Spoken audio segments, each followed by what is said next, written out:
I haven't stepped foot in my kitchen for nearly a month, except to boil a kettle for a brew. So I just want to thank Jeni for getting me back in the kitchen for Crocktober 2025.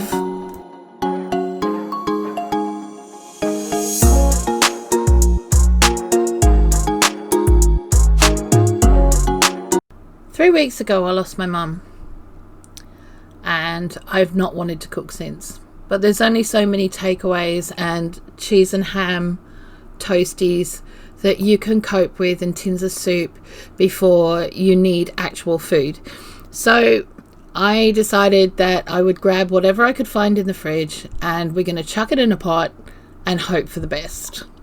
And this is what I came up with: chicken and tomato rice. And my slow cooker has 8 different settings on it, and I put it on the saute setting to set off with, and we've put some butter in there to melt start off with. First off though, I got a couple of chicken breasts and I've cut them into pieces, and I'm going to coat them in a tablespoon of Ras Al Hanout, and if you want the recipe for that, the card is above. Now, the thing when you're cooking rice, and I know that a tablespoon sounds like a lot, but when you're cooking rice takes up a lot of flavour. It just is a sponge that just keeps on taking. Okay, so make sure that you've got plenty of seasoning in it, because it will be incredibly muted by the time you get to eat it. Now I like to use the Ras Al Hanout because it gives it a really good earthy flavour, because we're going to use a lot of veg and tomatoes and stuff, so we want something that's going to complement that, not clash with it, and that is going to add to the depth of the flavour of the dish. So once R2D2 has told us that, you know, it's to temperature, we can start looking at putting in our veg. Now I have here some carrot, onion, celery and orange bell pepper or capsicum, whatever you want to call it. So yeah, we're going to saute off all of those before we even think about adding any rice and liquids to this, because we want that flavour. Caramelizing and sauteing off your veg before you add them to rice and into stocks and things adds another layer of flavour, and we want flavour. While that's sauteing off in there, I'm going to meander off and find some other flavour to put in there. So what I am going to add is I'm going to add some garlic powder, some onion powder and some mixed herbs, just to help give extra flavour into the rice and to the veg and everything else, and use twice as much as you normally would. And I know that sounds ridiculous, but for those of you who are not used to using herbs and spices, trust me with this, okay? Use twice as much as you would normally use. I'm putting 2 tablespoons of onion powder in here, and I've put a tablespoon of garlic powder. Now Tony can't have garlic that is cooked raw in the pan because it affects him very, very badly. So I put it as powder into the sauce and he can have it, and it's not a problem. Anything with rice or starchy kind of carbohydrate type meals, grains, etc., beans, all of those things will take up so much flavour, and you have to layer it. It's no good just putting some salt and pepper in there or a teaspoon of mixed herbs and going yeah that'll do, because it really won't. You won't find them. That you just will not find them. Now we got all those started, we're gonna start adding some more ingredients. We've mixed through our garlic powder and onion powder really well. The veg have started to soften.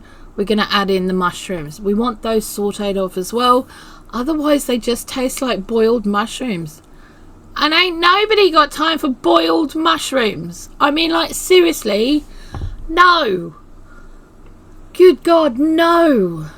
So let's get those in, let them remove some of their liquid from themselves so that they condense their flavour off. Give them a chance to do that. Once it's been sauteing for a couple of minutes, you want to add in your chicken. Now it's going, all we want is to get a little bit of colour on the outside of the chicken. We don't want blonde vanilla chicken, okay? No. Just no. Get some colour on your chicken. Let it saute off a bit, and then we're going to look at the other stuff. But get some colour on your chicken. While that's doing its thing, I'm going to say thank you to Jeni from Jeni's Scratch Made Kitchen for inviting me back to Crocktober again this year.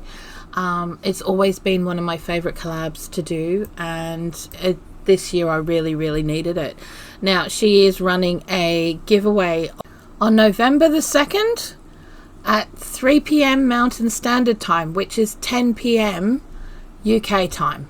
Okay, so you need to go over to her channel for that, and all the links will be down below, as will be all of the schedule for the rest of the months, for the rest of the collaboration. Go and give everybody some love, okay, because they've worked hard on this. And leave them a proper comment, because you might get something awesome out of it. You never know. When it comes to measuring rice, it's entirely up to you, but you need to use the same cup or jar or whatever you're using to measure out your rice as you do your liquids, because you need 1.5 to 2 times as much liquid as you do the rice you're putting in. Now normally I would measure the liquid with my index finger up to the first digit above the rice, and that is perfect. But when you've got other things that are going into the rice, it's not so easy to do that.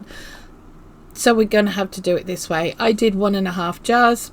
I need to have 3 jars of liquid at bare minimum. As you will see later, that was not enough. Anywho, moving swiftly on, mix everything together. Get everything mixed in through with the rice, okay? You don't want it dumped on the top. You don't want it underneath. You want the rice there so that it will cook properly, and everything through it as well. So it's all mixed up. It's good. That's what you want. Get it mixed up. Also try and level everything off so that your liquids will have a level surface, and you won't have like one lump of big rice over here and a small lump somewhere else. Okay, it just helps. It helps, okay? Level off your tops. Now, first off, I'm putting in 2 jars of my homemade red sauce. Yes, there is a recipe. Yes, it'll be up in the card about here, and probably down below as well. But, you know, whatever sauce. If you don't have that, use passata. If you don't have passata, use tomatoes and blitz them up in a blender. Whatever floats your boat. Just tomato, okay? 2 jars of it, 2 pints or whatever are going in this. Now, I made a silly assumption.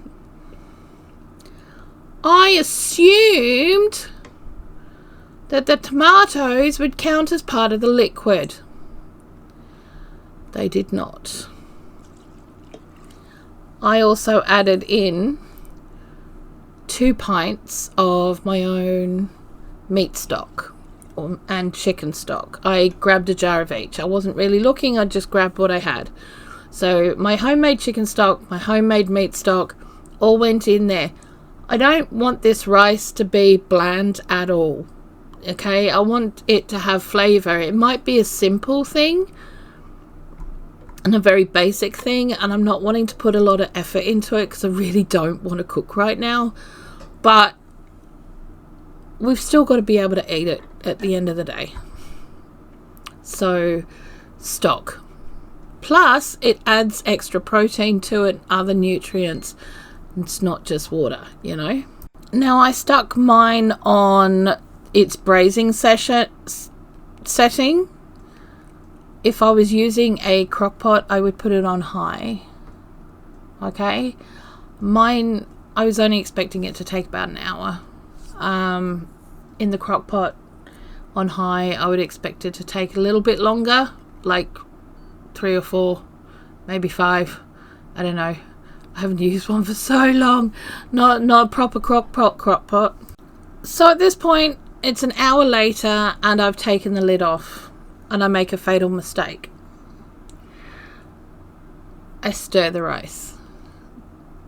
If you're doing rice in a crock pot or anything like this, please don't stir it. If you can see that some of the rice is still not cooking, check underneath by just pulling some of the ingredients aside. You do not need to mix it up like I just did. That is fatal. Okay, absolutely fatal. You will be able to tell if on the top the rice is cooked. If it's not cooked, then you can add more stock to it or liquid of your choice. But don't mix it up first, because that stock won't get to the rest of the rice that is cooking in the middle. But I wasn't thinking.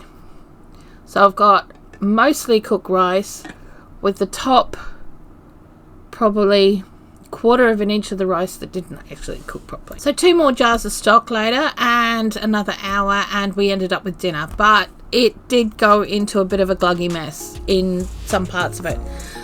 So Tanny and I decided that for the rest of the week we'll do something else with it, and that's what's coming up.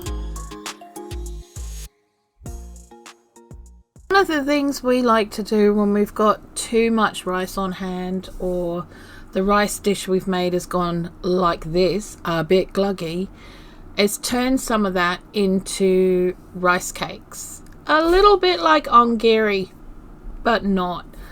Probably closer to arancini balls, but you know, they're rice cakes and they're tasty, and we can have them instead of potatoes one night. And I can make up a bunch of them and stick them in the freezer, and they're going to be just as yummy.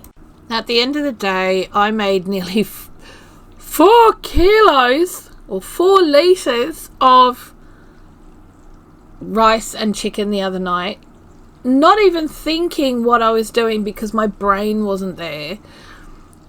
So I'm not going to waste that. You know, I'm really not.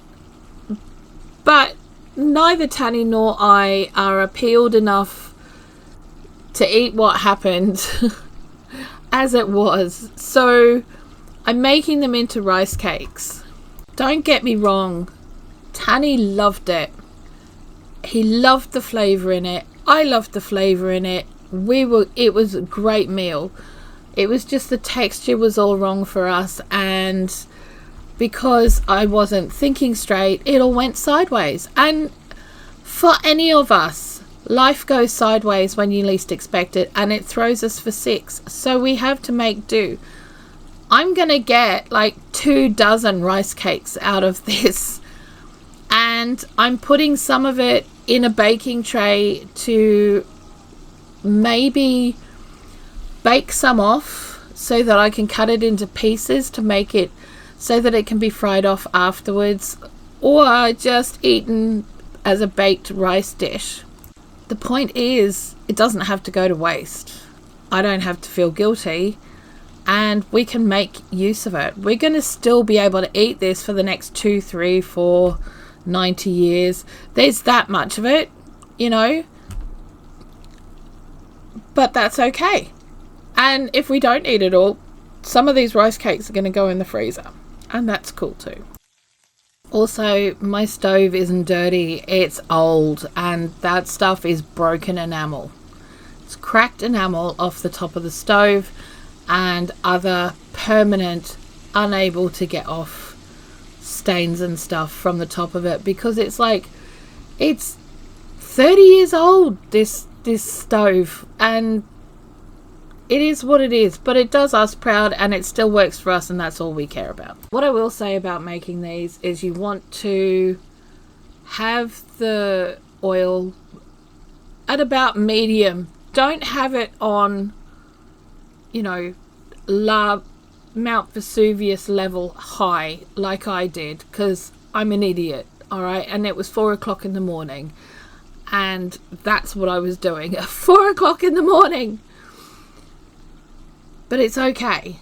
It's all good. And they still turned out okay. And I had them for my breakfast. This particular lot I had for my breakfast. And I was quite pleased with them. I wasn't upset with it at all, to be honest, because you get that nice crispy rice thing going on the outside where you kind of want to have some kind of bite. But yeah, they were good and it was okay. And thank you for giving me the opportunity to get back in the kitchen, because, you know, I kind of need to do that. Obviously, I need the practice. I'll see you on the 30th. I got another one to do. Sorry, Jeni. We'll get there. It's all good. See you soon.